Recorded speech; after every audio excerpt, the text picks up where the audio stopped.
left in you? Yeah, to be honest with you, where we're at in southeast Wisconsin here, I think like I had to shovel my driveway twice last year. So Okay. we're like our campus is about a mile and a half from Lake Michigan. My house is about probably 5 miles, so it stays a little warmer here in winter. I mean, we get lake effect sometimes, but really as far as accumulation, kind of comes and melts pretty quick. Okay, right on. Yeah. And are you originally from that area in Wisconsin? Oh, a little north. I'm from Hartford, Wisconsin, which is a small town, 12, 15,000 people, just like 30 miles north of Milwaukee. Okay, Yeah. awesome. Cool. All right, y'all. We are back with another epic conversation to kick off the week on Monday night. Glad you are joining us. It is college wrestling season, and we're diving straight into it tonight. We are excited for this one. But before we do that, don't forget to hit that subscribe button, share with a friend, leave us a review, and yeah, let them know that you're watching the Airey Bros. But with that being said, we've got Coach Nick Becker with us tonight from the University of Wisconsin Parkside. He's in his third season as the head coach. He has coached 9 All-Americans to this point. In the 2023-2024 season, he led the team to a seventh place finish at the NCAA Division II National Championships with a 10-1 dual meet record, including wins over 4 ranked teams. In 2022 and 2023, he was named the NWCA Division II Coach of the Year and the NSIC Coach of the Year with an undefeated 11-0 dual season and an NSIC conference title. As a wrestler, he was a 3-time NCAA Division II national champion for the University of Wisconsin Parkside with a perfect 89-0 record and was a 2-time NCAA Division II Wrestler of the Year. Coach Becker, it is an honor and a pleasure to have you with us tonight. We're excited to talk about the start of the wrestling season and everything you got going on with the Rangers. So thank you for your time and welcome to Airey Bros Radio. Appreciate you guys. That was a heck of an introduction. A little too many accolades that I like, but yeah, no, I appreciate what you guys do for the smaller school Division II JUCO programs and kind of letting me share a story a little bit here about Parkside. So, Jimmy and Rich, thanks a lot. Absolutely. It's an honor and a pleasure and anything we can do to promote the sport, grow the sport, we are down for that. So and we are originally from New Jersey, so any if we can create pipelines for New Jersey kids to get out of state and go different places and help programs, we're all about that. But before we get too far into it, Coach, if you have any information in terms of where you want athletes or fans to find you, find the program, uh, the floor is yours. Awesome. Yeah, I mean, on Instagram, our handle's at Parkside Wrestling. Twitter is at Side Wrestling. For potential recruits that possibly want to compete at our level or have interest, we do have a questionnaire online, parksiderangers.com. Just go to our wrestling page there and kind of fill out a questionnaire. Gets directly sent to us as a coaching staff's inboxes, and we'll take a look if anyone's interested in that. But speaking of Jersey, do you guys know Jimmy Rollins? Yes, A he little was bit, a know of him? JUCO guy as well, and an NAIA guy. Yeah. No, that's I was talking to Jimmy the other week and talking about Jersey pipeline. So that's pretty awesome that didn't put the connection there of Jersey guys. Yep. Is he back in New Jersey coaching? Yeah, high school. I can't remember the name of the high school off the top of my head, but yeah, he was at Lindenwood, obviously, was pretty Yeah. successful Division II coach, and yeah, now I know he's back coaching high school in Jersey, but name of the high school I can't think of off the top of my head right now. Yeah, and he's like a great example. He's a guy who's a couple time New Jersey place winner, went JUCO. I believe he was a JUCO national champ, and then I Hmm. believe he won NAIA, and then I believe he coached at Donna University or college, and then he was at Lindenwood, like you said. So he's a prime example of what we talk about on this podcast, that there are avenues in the sport besides Division I. Yeah, no, absolutely. He's a great dude. I remember obviously having to compete against some of his guys, tough team. He's we're all well respected coach in my eyes. Yeah, that's it.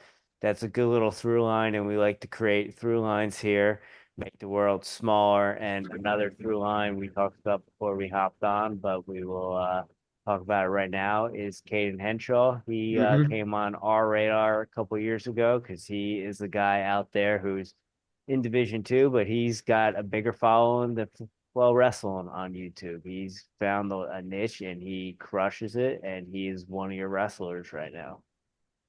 Yeah, I mean, there's not enough words that I can say about Caden, but obviously he's creative, kind of the first guy in wrestling really to take YouTube and start earning a profit off of it. And obviously from a wrestling side of things, he's had a lot of great success here. And I know his goal is winning a individual national title and helping the team win a team national title. I mean, he's been one of our captains for, I think this is third year now, and just a great leader, great ambassador, not only for our program, but really the whole sport of wrestling. And, he's kind of the trailblazer, like I said, for others to, try to earn a living while competing with YouTube too. So we have some of these questions at the back end, but since we're Yeah. talking about Caden right now, well, let's get it out there All right, let's in the go. open. So you mentioned how he's been a three-time national qualifier, and he's a good wrestler for you, and he's created a following for you. Has he helped with the recruiting process and getting you guys on the map, as far as like people not hearing of the college and then all of a sudden they're like, oh, I saw this dude on YouTube, like I want to go to school he goes to?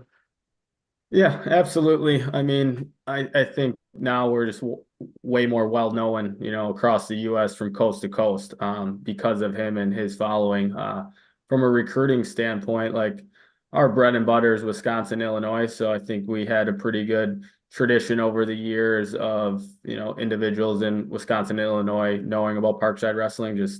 I mean, our college wrestling program here started in 1971. So we've had, quite a bit of tradition, which was led by Coach Cook, who was the head coach here for 41 years. And I know I'm kind of getting off topic here, but I'll get there, is that actually Coach Cook, our former head coach, recruited Caden's dad to Parkside. So Caden's dad wrestled at Parkside a little bit. But getting back to kind of the recruiting aspect, yeah, absolutely. We can call an individual, in Jersey, and they're like, you say Parkside Wrestling, they're like, oh, that's the school Caden goes to. So it's really cool that way. Obviously, definitely is opened our horizons up of where we can recruit and bring guys in, and Caden's a huge part of that.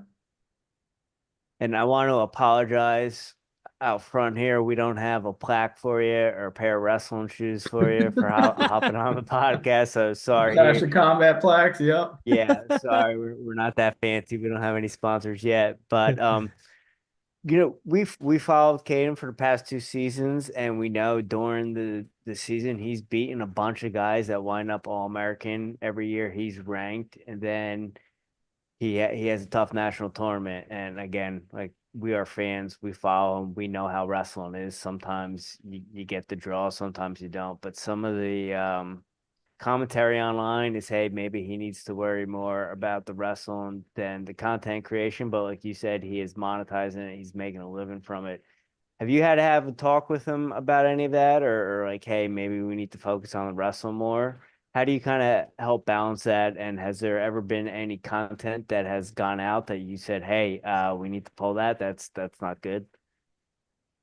Um, I'll answer the first part of your question first. As far as like if me and Kaden have had conversations about, really balancing it all, right? And absolutely, I mean, he's in a unique position where it's a full-time job what he does, really. And obviously then once you get into wrestling season, and people want to see your content, want to follow your story, you're putting yourself out in the limelight. I mean, we'll go to dual meets in North Dakota and there'll be 40 little kids after a dual meet in North Dakota running up to him wanting his autograph, right? So like, and even, during our warm-ups where it's like, okay, well, Caden's got to warm up now, right? Like catch him after the duel kind of type deal. And we've talked about things like that just to make it easier for him, right? But at the end of the day, I'm not going to be like, hey, Caden, you can't do this. It's just more, hey, like, let's reevaluate, Caden. What can you balance to, reach your potential of being a national champion, And also, doing the YouTube side of things and the branding and marketing, kind of get the best of both worlds. So I don't think there's people are going to talk, right? But it's not like Caden did anything wrong in the past 2 years. Or I guess YouTube or his job didn't get in the way of his performance. And I think we talked to Caden, he knows he just got to shine when the brights are the lightest at the national tournament. And, this year it was kind of two freak matches. I mean, he's up in both of them, and one of them he probably takes an attack where maybe he necessarily doesn't need to, gets headlocked and pinned. And I think he was up maybe 3 points, 4 points in that one.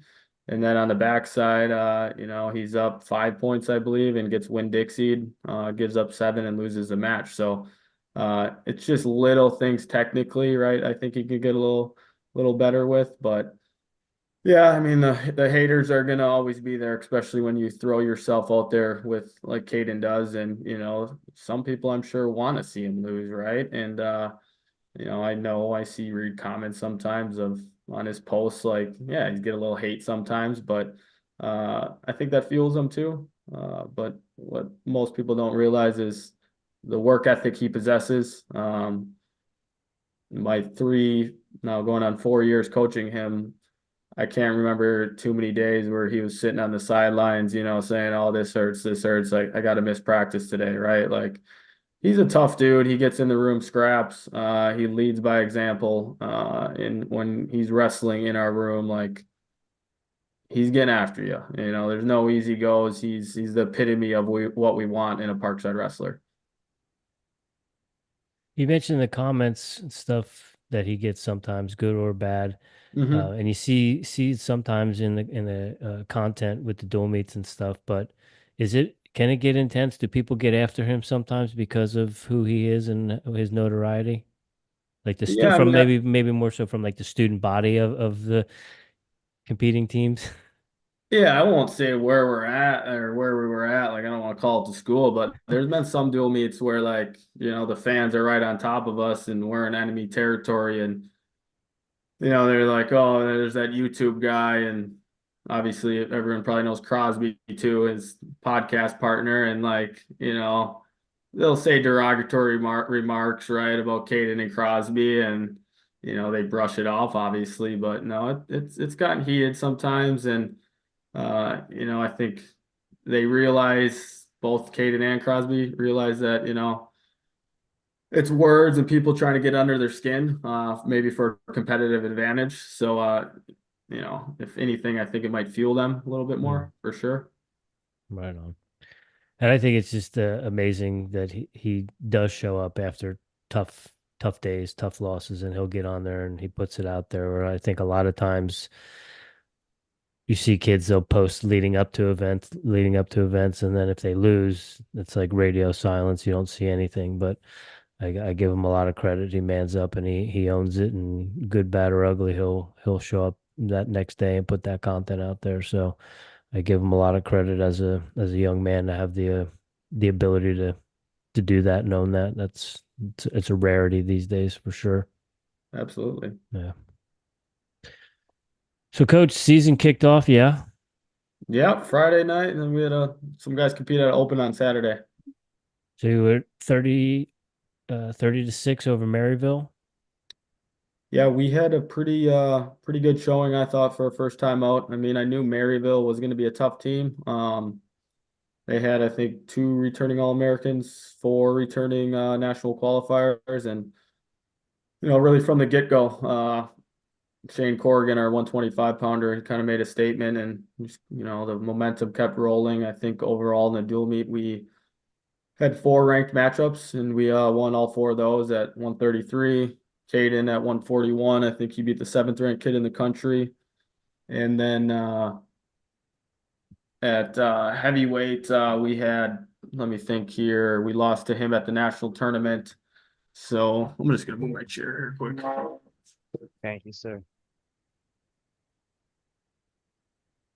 Sorry about that. It's following you around the There we go. The light's kitchen. chasing me. All right, we good there? A little better. Still on the my left, probably your right. Yeah. Okay. We'll keep circling the table. Sorry to kill the flow of the conversation. I was No, just you're all good. I didn't lose thinking train about of thought, but that better? yeah, Yep. yeah, All thank right, you. cool. No, but what I was saying, we had four ranked matchups. So our heavyweight as well. He actually beat a guy he lost to at the national tournament. I think we ended up getting a major there. And then our 165 pounder, well, I guess he wasn't ranked, but he's a transfer from Northern Iowa, Dejan Johnson. He took on a guy who took fifth at nationals last year, and it's a close match. I think it was 2 takedowns to 1, but he got the victory there. So it was overall a really good match for our guys. And I don't know if you guys watched, but it was the Wisconsin Wrestling Showcase, which is a pretty cool event. It's like every year. I think this is the 4th year we've done it, where Division One Badgers, they duel a D1 team, we duel a D2 team, and then UW Lacrosse duels a Division 3 team. So all 3 of those matches were going on at the same time. So it was pretty neat environment for our guys to compete in to kick off the year. Where was that at? So this year was at UW Lacrosse, Okay. which is about 3.5 hours from us. They're more towards the Minnesota border, and then it rotates every year. So next year it'll be at UW Madison, and then following year will be by us at Parkside. So Okay. Did any of the guys that wrestled in the duel come back and wrestle at the open? no, we didn't have anyone. We just had some of our red shirts, and then our I don't want to say second string guys, because we're still trying to figure out our lineup too at some weights, and we got some depth where our lineup could change here down the road, right? And we're a long time away from our regional tournament in February, so we've seen in the past guys make huge strides from now till January, February, and I hope at the end of the day, come regional tournament time, we have our best lineup out there, knock on wood, with injuries. But really right now, I mean, at a few weights, about 3 or 4 weights that I guess still open on the table as far as who could be our starter. And do you have any other competitions before the holiday breaks? Yeah, so we Yeah. will go to Findlay, Ohio. So they have an open out there at Findlay. That's in 2 weeks. And then that following week, before Thanksgiving, we have our own open called the Jim Cook Wisconsin Open, which is pretty competitive. Last year there's probably, see here, I'd say about 40 Division One guys. So like Minnesota brought a handful, Northern Iowa, Illinois, and then like 5, 6 Division Two teams. So it's pretty competitive open, good open. Right before we go to the Midwest Classic, which is 45 Division Two teams. That's in Indianapolis, kind of like a mini national tournament every year. So that's kind of our last tournament then before obviously Christmas. Okay. But this year, actually, we have 2 conference duels, December 6th and 7th too. So we'll get to a lot of competition in here prior to the Christmas break period.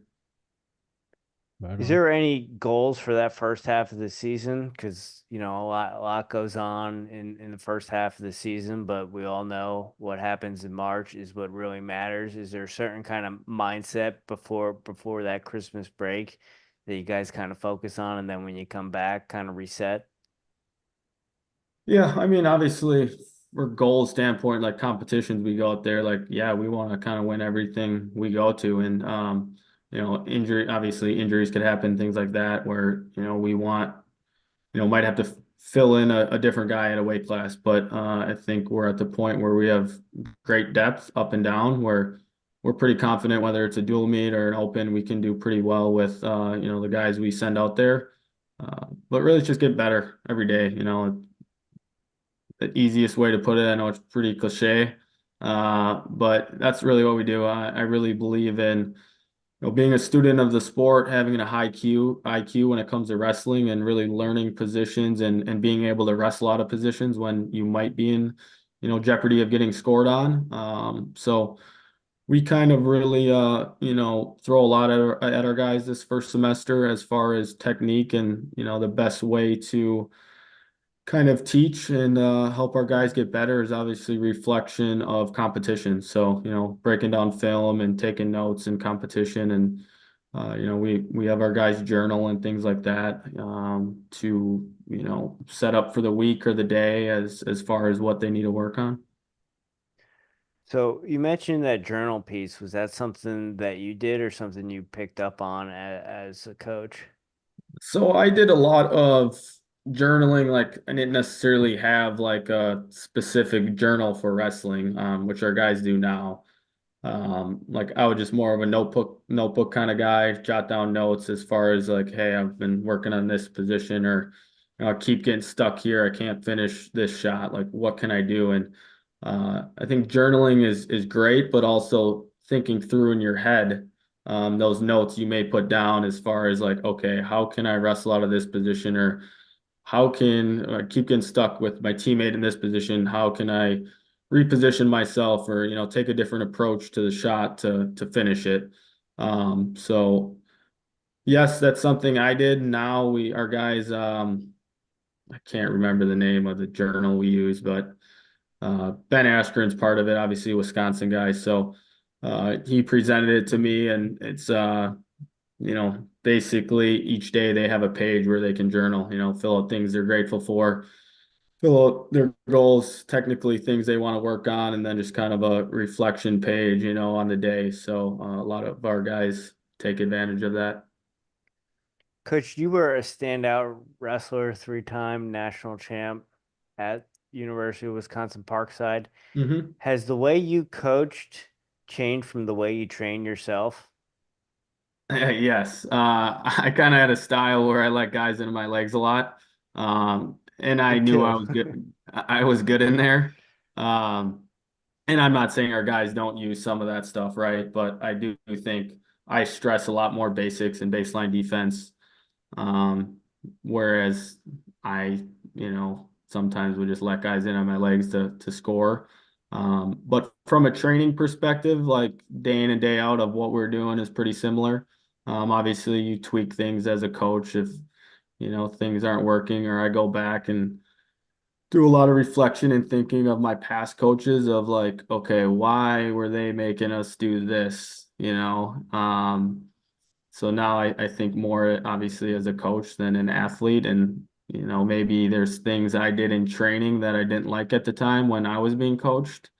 But as you grow and I think understand the sport in a different lens, you kind of understand why maybe previous coaches did things the way they did. And I'm always playing those kind of thoughts through my head, whether it's my Parkside coaches here that I had, my brother actually was one of my main coaches here at Parkside when I was competing, but I also had really good club coaches growing up and through high school and college. I, continued to seek their advice and obviously maybe you guys don't know this, but I started off at Central Michigan for 2 years with Coach Borelli.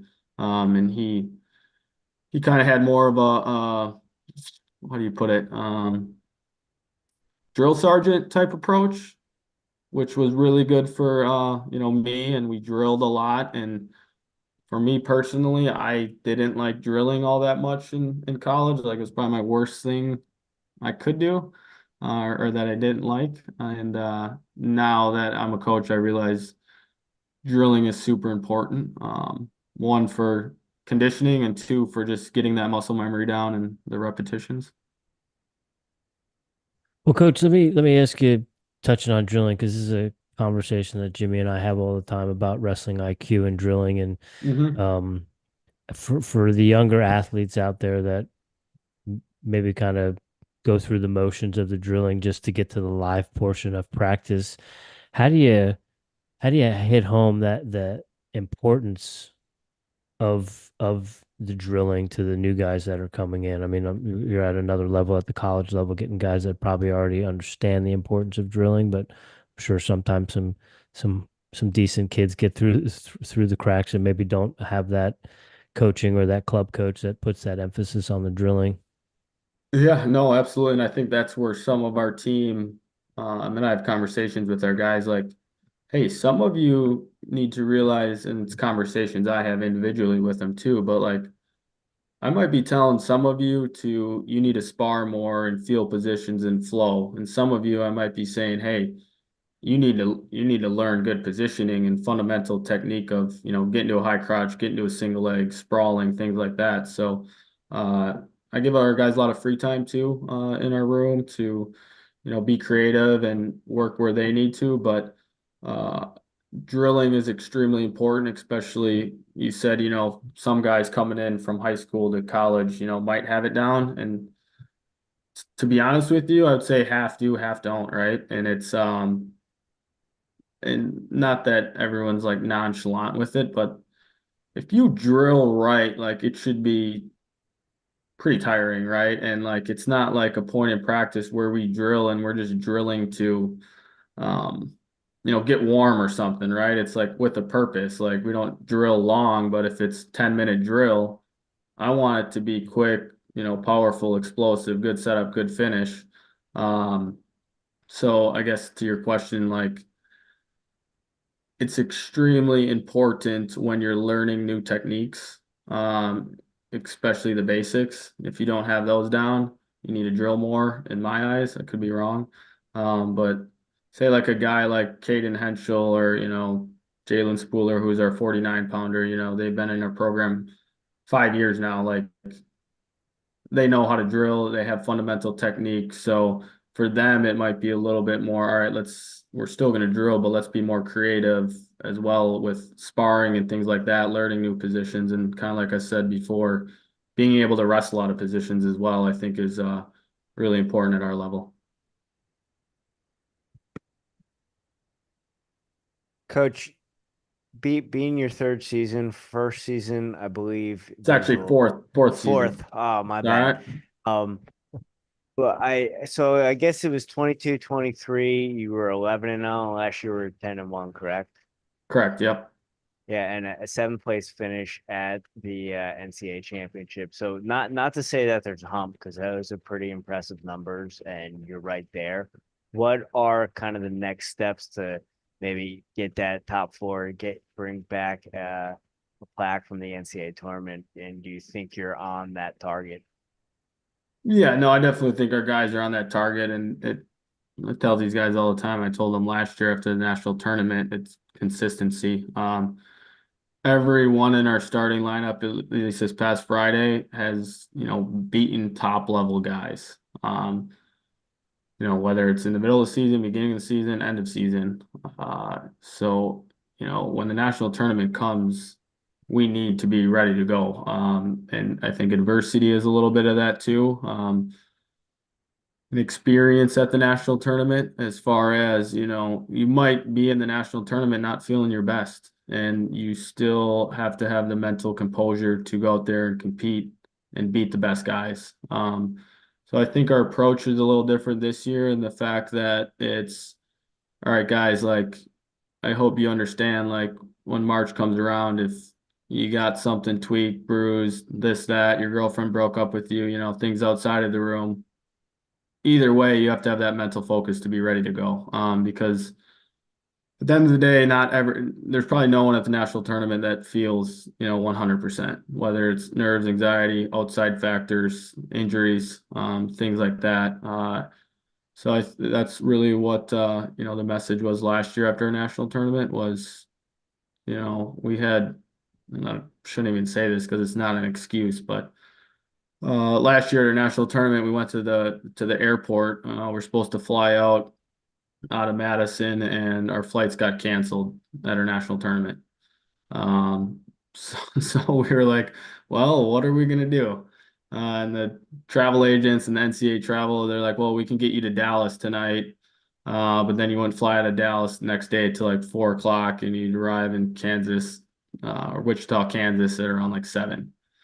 And this is the night before a national tournament, so like, we talked to the guys, and I think Henschel was actually the first one that said, "Oh, let's just drive."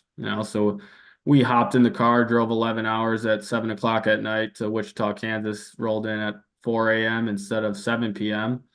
So that's like one of the things where you never know the unknowns or what going to happen. in that instance, I didn't think our flights would get canceled, right? None of the guys in our team, but it's did they take it well in stride? Absolutely. But it's just like things like that. Anything could happen. You could tweak a knee during warmups. Well, you're not going to go out there and wrestle.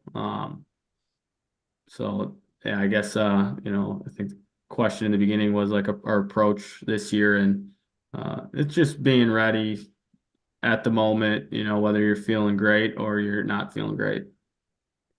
So before you said when you were wrestling, you kept a journal, you're pretty insightful, go back and reflect on things. And you mentioned that experience as far as, hey, our flights got canceled, then we have to drive. So when you go back to the drawing board and you're getting ready for this season, do you try to throw, or like in your mind, you're like, hey, I need to throw curveballs at the guys, like, hey, one day, like, get them ready to go wrestle, and then, hey, we're going outside to run and you can't change your clothes. Like, do you think you need to kind of throw those curveballs into the training to keep them on their toes? So no matter what happens, they're ready to rock. Hey, you are only going to have 3 minutes to warm up, but because of what we've done in the training room and how I prepared you, you'll be ready no matter what the circumstances are.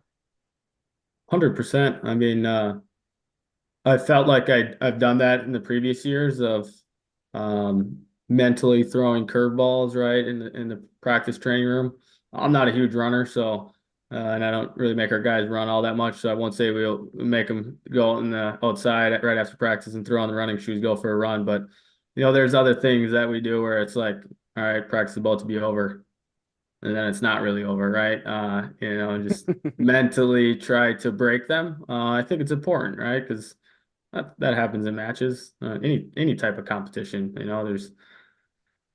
You're gonna reach your breaking point at some point, and yeah, I need to find that in our guys. Absolutely. So, Rich, I don't want to steal your question, but I want to tell Coach's story because he coaches with his brother, so he might get this. Rich is 11 years older than me, and he had Okay. a lot to do with some of my success as an athlete. And we both grew up as runners, and then I went the wrestling route in high school. But because of some of that running training as a youth, kind of helped me just compete on the wrestle mat. And Rich used to take me to this place called the Reservoir, and he used to run me into the ground, and he used to do this thing. It's like it came from a Dan Gable, but this was before we heard the Dan Gable story. Okay. But Yeah. he'd be like, all right, we're gonna do some fartleks, and then all right, we got another one. All right, we got another one. Like, I was like, dude, you said we had three, and we're on like the fifth one. He's like, all right, we got another one.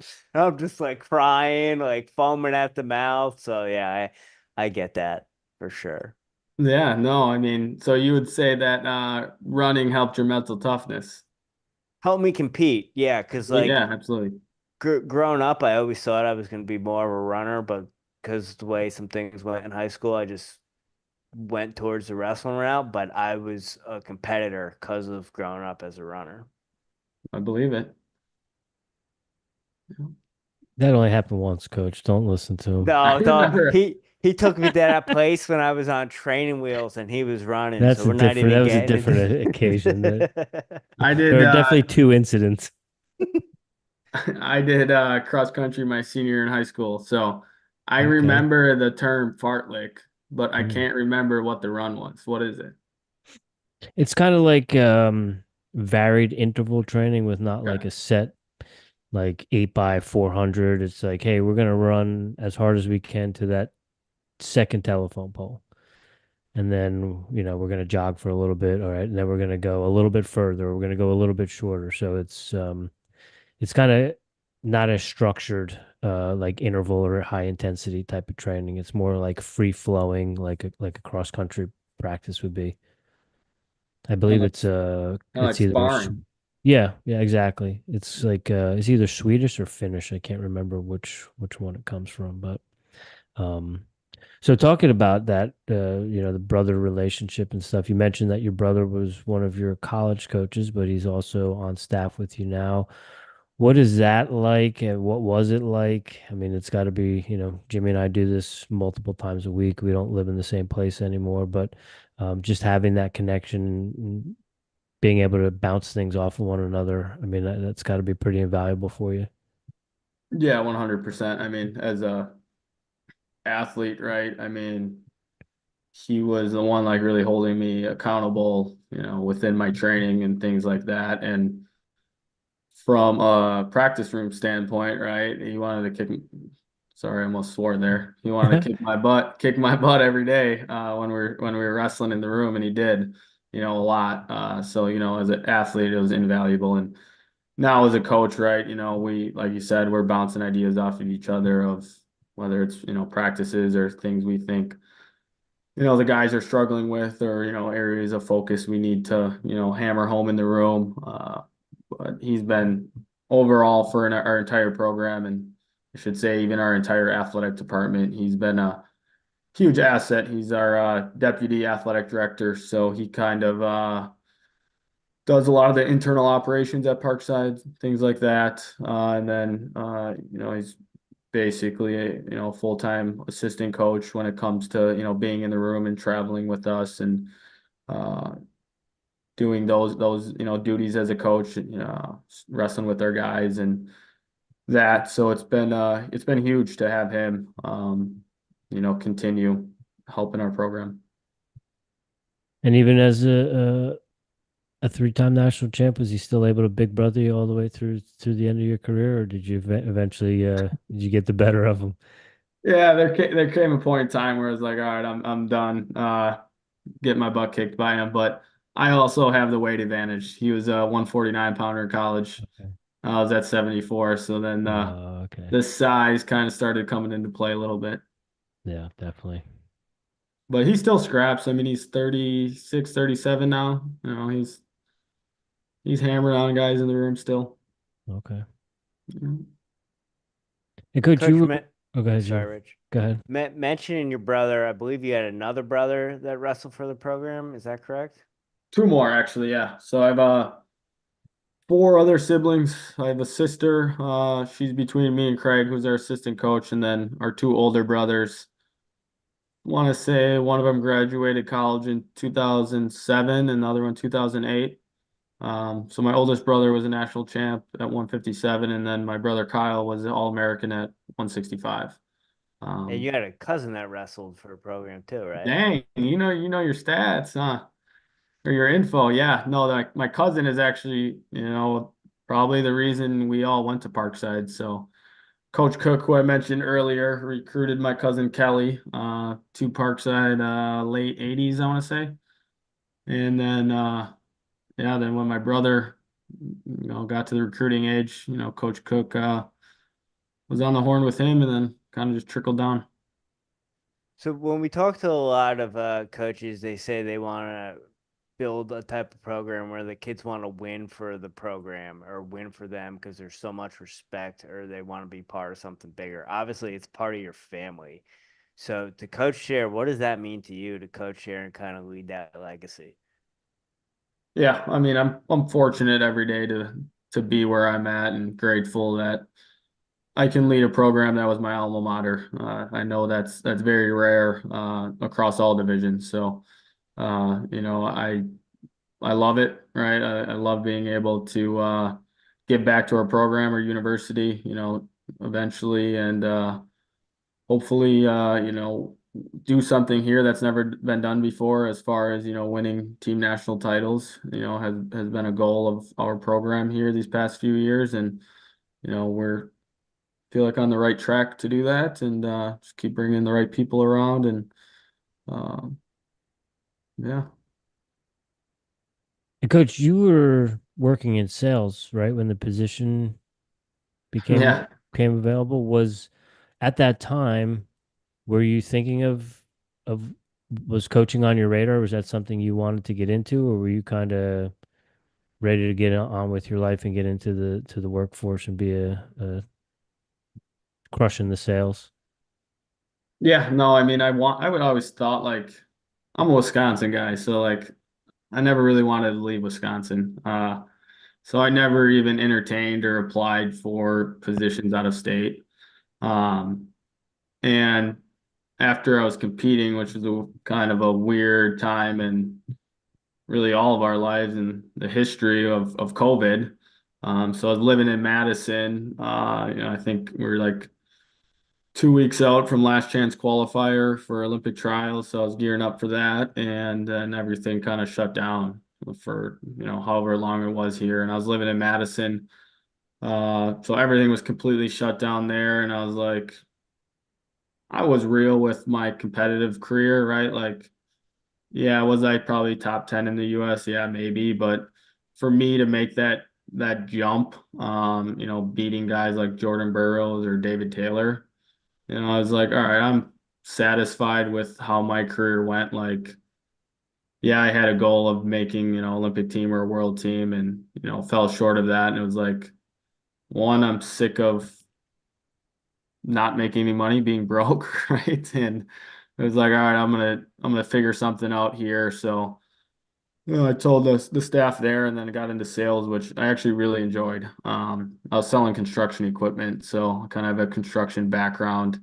And it was something the people I talked with needed, and I could relate to those individuals fairly well, I thought. And so I thought I was going to do that for a while, and maybe be a high school head coach here in Wisconsin, wherever that would have been. And then our previous head coach, who coached me for 1 year, he called me one morning and was like, I want to let you know before it breaks the news or the headlines that I'm resigning and I'm moving to Green Bay with my wife. She got a job there and they just had a baby. He's like, would you apply? I'm like, well, I don't know. I'm doing pretty all right on my sales position I had, but there was something obviously missing, like you can't beat coaching college wrestling, I say.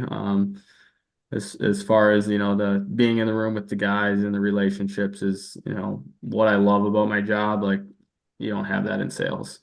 The mentorship piece of mentoring young men. So to your question, it was unexpected. And then obviously I applied and ended up getting the position and yeah, now we're here. And we are here, and one of the things we like to talk to with the head coaches, especially on the wrestling side of things, and sometimes with the directors of the cross country and track and field programs. But, at the college level, it's really, as the head coach, it's that CEO role. You're running a business. You got wear multiple hats, whether it's so small part of it is the X's and O's of what goes on in the mat in the practice room. What does your CEO role look like? Do you have things that you pass off to your brother? And are there some things that you maybe prefer or enjoy to obviously the wrestling part of it, but outside of the room, what are the things that you enjoy? And maybe is your brother the one that does the expense reports for you? Sometimes, no.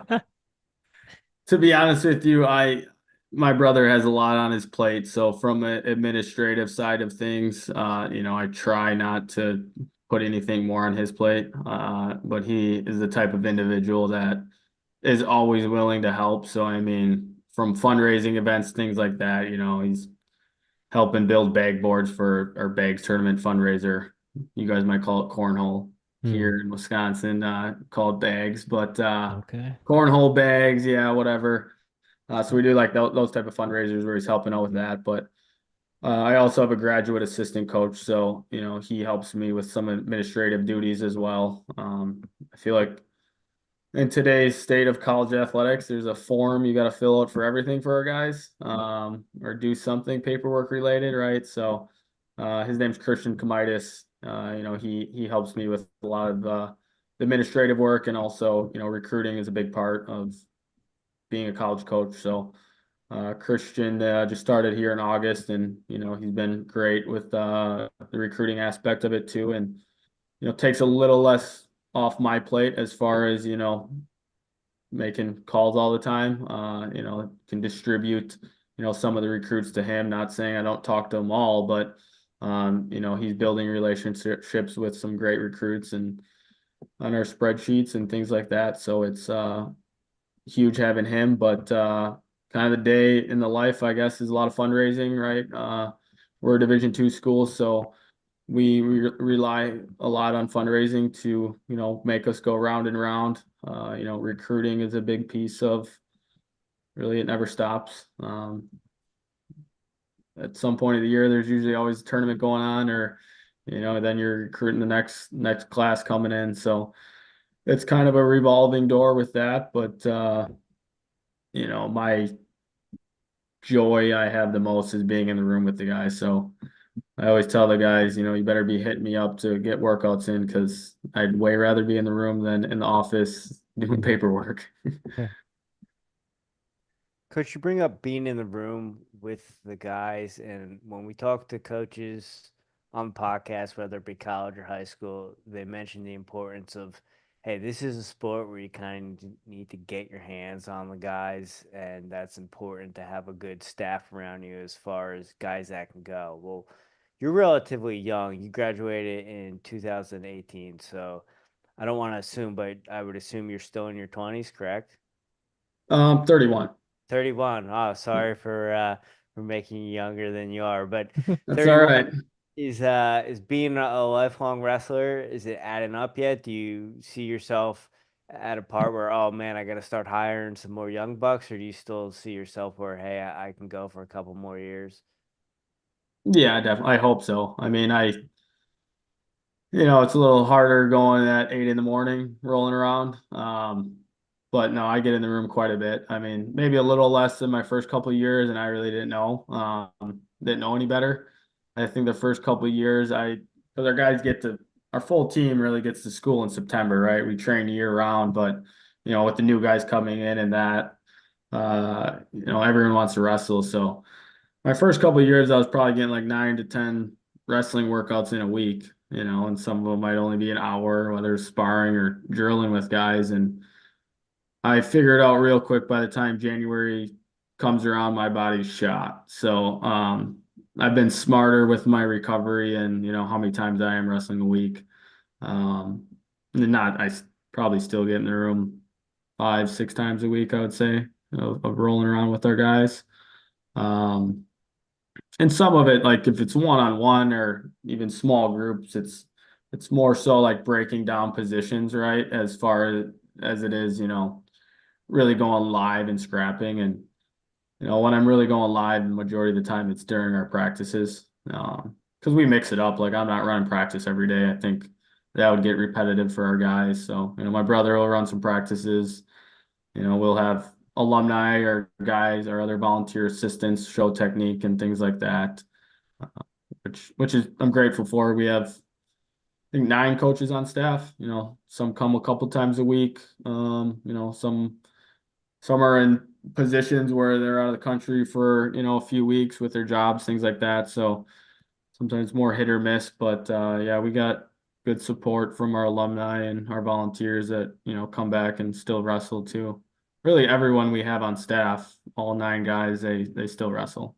Even we have a heavyweight coach. He's 53. He was a national finalist for Nebraska Omaha when they had a program, and he still rolls with our heavyweights, and he still got it too.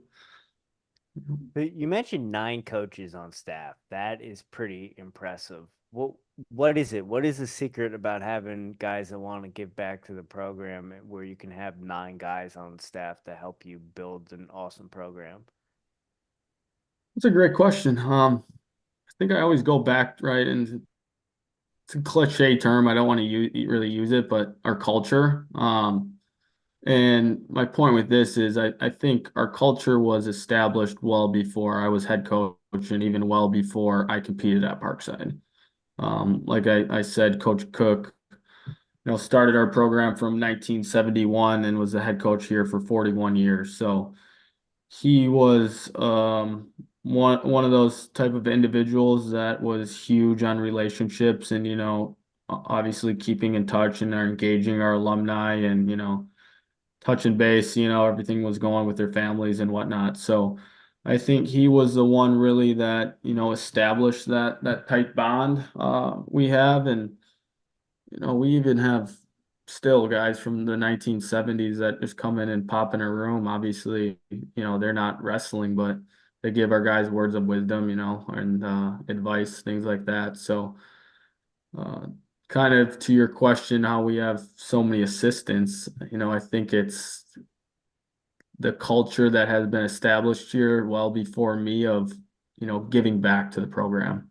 Because really we've always been a program that I like to say it as like small school mindset. And the fact, like, at least when I was competing here, now we can get into, but our facilities have changed greatly. But, when I was competing at Parkside, we were wrestling on mats from like 1970s, right? And they're double layered, and you'd take them up, there'd be mold under them. And it was a dungeon wrestling room, right? And we didn't have anything fancy. We didn't have fancy equipment, fancy weight room. It was, a room with mats, and the people are what made it. So that's kind of, where we're at, is keeping that small school mindset in these guys of, you're not going to get everything. Someone else is going to have a little bit more. They might have a nicer wrestling room, nicer weight room, more scholarships. They might get more per diem on the road, things like that, where we just got to stay focused on each other and helping each other out.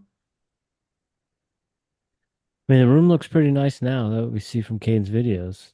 It is. It is.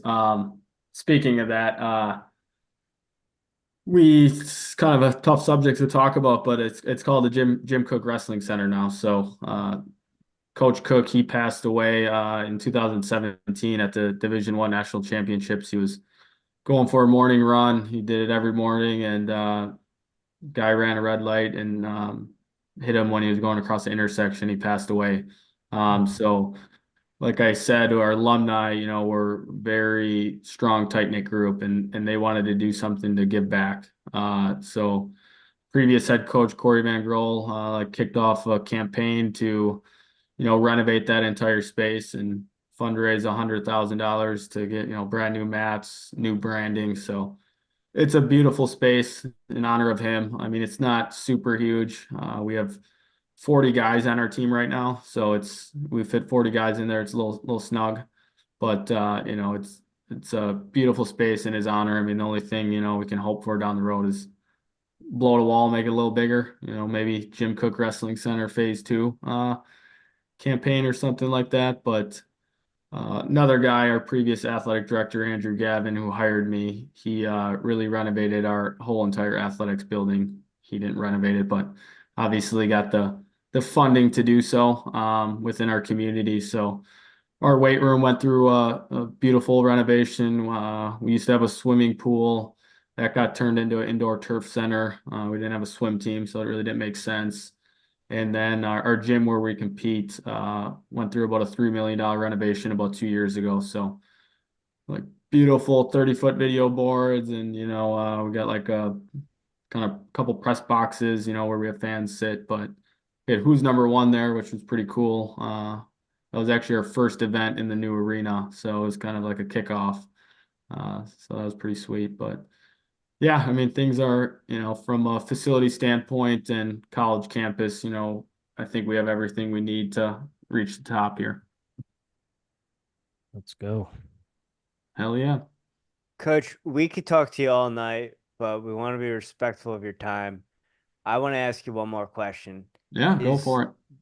There anything about the college unique to the college as far as academics or why people go there for education, or anything you would want someone listening to this podcast to know about the university? Yeah, no, I mean, I think obviously we have our signature programs that we're, I guess, known for, quote unquote, at Parkside, which is our applied health sciences program. So that's like pre-med, pre-athletic training, pre-chiropractic, physical therapy, physician's assistant. The undergrad portion, we have about an 88% placement rate into post-secondary school for our whole applied health science majors. So that includes like nursing and things like that. So that's one of our very strong departments here, or colleges. Our business is very strong, business program. We have the #1 criminal justice program in the state of Wisconsin, so we do get a lot of criminal justice majors. We have a handful of education majors, but those are like our, more common majors on our team right now. As far as our university, they're kind of on the curve of the whole computer science realm, and so that's been really kicking off here in the past 10 years. And as far as our campus, it's not, I tell everyone, I'm up front with them, like our campus is 4,000 students and we have 1,100 students that live on campus. So we're not smack dab in a city. We're kind of on the outskirts. We're surrounded by woods. I mean, we have big 10, 12-point bucks running around our campus, geese flying, you got raccoons running around. We have a river that runs all along our campus. It's called Pike River. So some of our guys enjoy fishing, bring their poles right to campus, and, the salmon up here are running right now. So, catching those. But at the same time, Kenosha has 100,000 people. So, you can go into town and have that experience too as well. But where we're set, it's unique. It's not like big time city, where our campus is located. It's tight knit, and it was the setting I enjoyed. I know it's not for everyone, but it's definitely unique in that aspect. As two running nerds over here, is there a lot of trails? You mentioned it's in the woods. Is there a lot of trails for kids to go out on a run? Yeah, we actually you guys with being runners, you got to look it up. It's called the Wayne Donnell cross country course. A couple years ago, it was top 10 in all NCAA schools, Division One, Division Two. So we have beautiful running trails, biking trails. Our campus is 750 acres. So it's pretty spread out. And like I said, we have 4,000 students. So we have a lot of land, a lot of woods. We're hosting the Division Two cross country national championships next year. I mean, Marquette, University of Marquette here, they're about 30 minutes from our campus.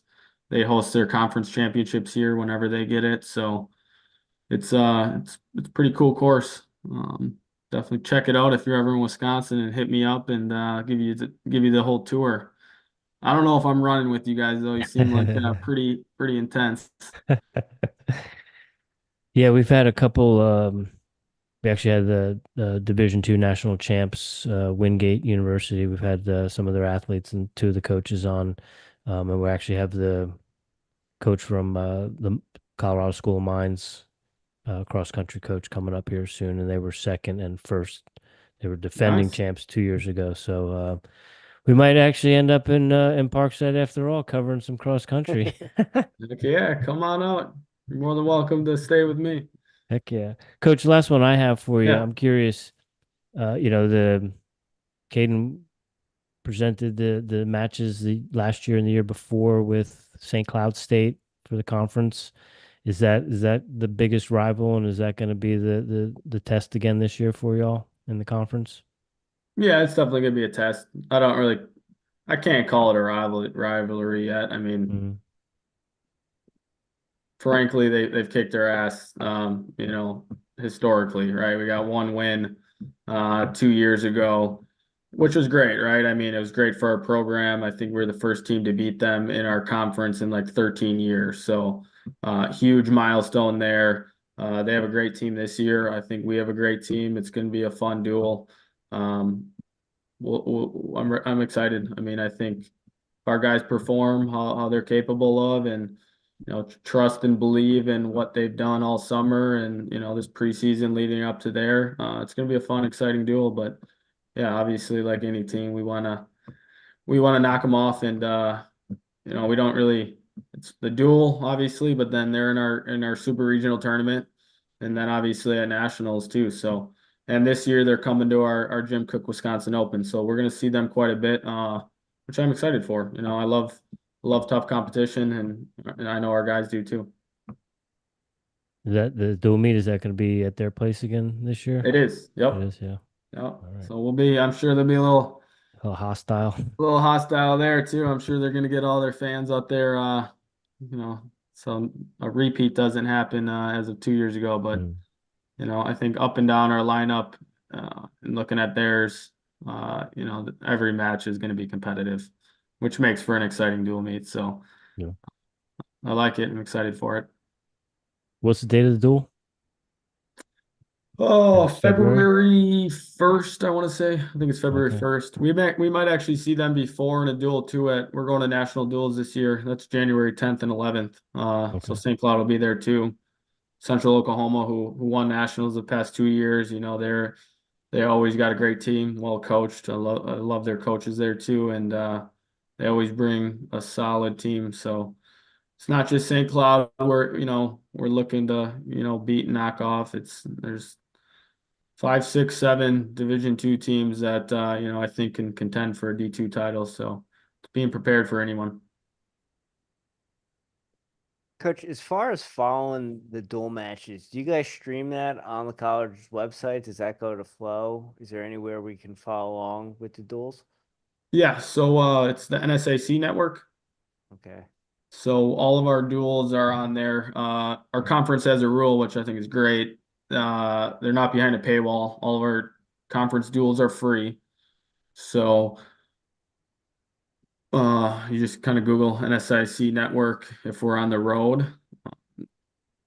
I know I'm getting a little long-winded here, so sorry, but I want to explain You're this. good. The rest of our athletic department is in the GLIAC conference, which is a bunch of Michigan schools. So when our duels are streamed live, they're on the Parkside Sports Network. So if you just Google Parkside Sports Network, otherwise there's a link to our page on parksiderangers.com where you can watch our duels. But then when we're on the road, it's just NSAC Network, and then you just Google the school. So NSAC Network Augustana, it'll take you to their live link right away. All right. Well, you just got 2 more viewers Heck who will yeah. be following along. Heck yeah. Thank you guys. We do watch him on Caden's vlogs, but he speeds the matches up besides his. So now we can go and watch the rest of the team. So we're super excited. So, Coach, Rich, we get to get in the Final Four. You got anything else for Coach? No, let's do the Final Four. First All right. question I have for you: are you a coffee drinker? Yes. How do you brew your coffee, and how do you take it? So I mix it up. We have a Keurig in the office, so usually I'm the little K cup. Uh if I'm feeling good about myself, I'll throw a little cream in there, but usually I'm just straight black. Do like a couple K cups in the morning. Or maybe I need a little pick me up in the afternoon. So yeah, I'm a pretty big coffee drinker. All right. That must be a wrestler's type of deal. When I'm feeling light enough, like I'm at fighting weight, I'll get some fancy cream, but most of the time it's black. Yeah. Coach, do you? We have Quick Trips here, so I go to Quick Trips sometimes Oh, when I get the cream in it, I more love me a convenient. QT. Yeah. I didn't realize I had them all the way up there. Well, QTs is a little different. So Quick Trips in Wisconsin, it's spelled KWIK. Oh, Yeah, so okay.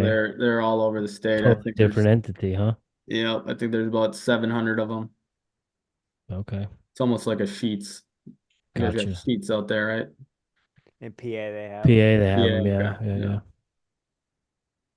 Coach, do you have any daily practices or rituals that you do on a regular basis to show up as the strongest version of yourself? Yeah, I'm a man of faith. I don't really necessarily we don't say prayers as a team just because we're a public institution, but that's more one-on-one conversations with our guys. Myself individually, like man of prayer, grew up that way. Um, I guess on the other note, I'm a ritual of sauna steam room. That helps me a lot, especially how much I wrestle. So after this call, I'm probably gonna go hit up my gym, sit in the steam room sauna for about an hour. It's usually my ritual late at night, and get home. I usually eat a little later, around 8:30, 9 o'clock, and then 10, 11 rolls around, usually in bed. All right. How hot you going in that steam room for an hour? Whatever. That's interesting. It depends if there's people in there. So it's a public gym, right? Okay. So they have a little thermostat on in the steam room, at least on the wall. You dump a little water on there, the steam will just keep coming. I don't like I like it hot, but if there's someone else in there, I'm not trying to smoke them out of there. So I'll keep it mild. In the sauna, it's all right. It gets hot, but if there's people always coming in and out, then it kind of cools down. So majority of the time I'm in the steam room. I like the steam room, and you can really get that sucker cranking and test my mentals. Right on. I get down with that for sure. Coach, what are you listening to right now? Music, podcasts, audiobooks? Are you reading anything? To be honest with you, I'm not a huge music guy. Like I'll turn on music in our room and we just put on a Pandora station, but I'm not too up on pop culture of the new artists and things like that. Usually it's mix it up in the room, whether it's country, rock, little rap, things like that. Um, what else did you have there? Are you reading anything? Any Reading. audiobooks, I'm more of a podcasts? podcast guy, so I listen to a lot of different podcasts. I like psychology podcasts, things like that. I do listen to a lot of Joe Rogan. I think he has a lot of good people on his podcast that bring unique perspectives. So I'm an avid JRE listener. Otherwise, it's wrestling podcasts for the most part. And studying like elite level athletes is something I'm passionate about. So whether that's books, films, reading articles, things like that. I don't just like to study wrestlers, but I like to study, all elite level athletes. What's one elite non-wrestler elite level athlete you'd like to look into recently? Recently, that's tough. Recently, I really like listening to or studying like guys who competed maybe 15, 20 years ago. Like for an example, like Muhammad Ali, I love watching his films. Mike Tyson is another one. I think, yeah, he's crazy to most people, but there's something in that man's brain that made him as successful as he was. Like Kobe and Michael Jordan, I like listening to a lot of their interviews. One of my favorite quotes of Michael Jordan, and I share this with our guys all the time, is he had a quote along the lines of like work ethic eliminates fear. So if you're feeling anxious for competition, or you're stepping on the mat and nerves are running, and you're freezing up or you're not confident, well, maybe you got to put a little more work in and eliminate that fear to know you're ready. What are your thoughts on Mike Tyson versus Jake Paul? I don't, I don't even know. I mean, it's it's like one, I think Jake Paul's definitely on something. He just looks juiced up. And then who knows, Mike Tyson could be too. I don't think there's any drug testing going on, but it's like what, Tyson's 57. I mean, you're well out of your prime, and I know you're a heavyweight world champ, but Jake Paul continues to like beat guys no one thinks he can. Like, Mm. I don't know, like Anderson Silva, right? I mean, like I thought Anderson was gonna win that. I even thought Ben Askren was gonna beat him, whatever that was, like 5 years ago. Might have been a little biased there, but I think Jake Paul is gonna win. I don't know if it's rounds or if he ends up knocking him out. I hope not. I hope it's a fun fight. I mean, I would love to see Tyson knock Jake Paul out, but I don't think that's going to happen. Yeah. The young man's game. Yeah, for sure.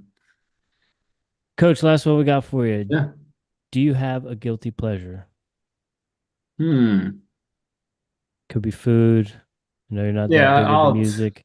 I'm kind of not, I don't want to say this the wrong way, but I'm not the most political person, and it seems like a pretty light podcast, kind of casual conversation. From being from Wisconsin, we love our beer here. So I would say, weekends, a Friday, Saturday, obviously if we're not competing, like a called Moon Man here, made by New Glarus. It's one of my favorite beers, so I don't mind a couple Moon Man.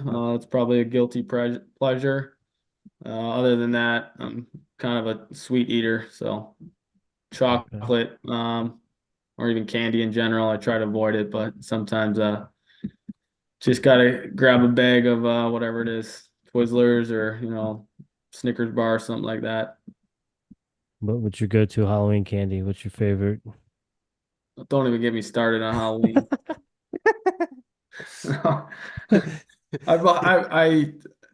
We had practice during our trick or treating at my house, side story, and I had bought in 600 suckers, thinking I was going to get a lot of people, and I had like 300 suckers left.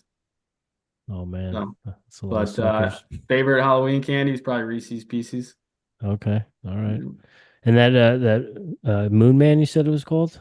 Yeah, Moon Man. Made by Is that an IPA? Is that a Pilsner? What kind of It's a pale ale, but I would say it's a pale little ale? more hoppy than your traditional pale ale. I think it's like between a pale ale and probably like an IPA. Okay, But yeah, it's made out of a brewery in New Glarus, Wisconsin. So it's okay, called New Glarus Brewing Company. In Wisconsin, or really probably across the U.S., their most common beer is called Spotted Cow, but okay. they probably have like 8, 10 beers. And I like the one that's called Moon Man. All right. Yeah. I'll have to check that out. Check it out. And if you come to Wisconsin, you guys let me know.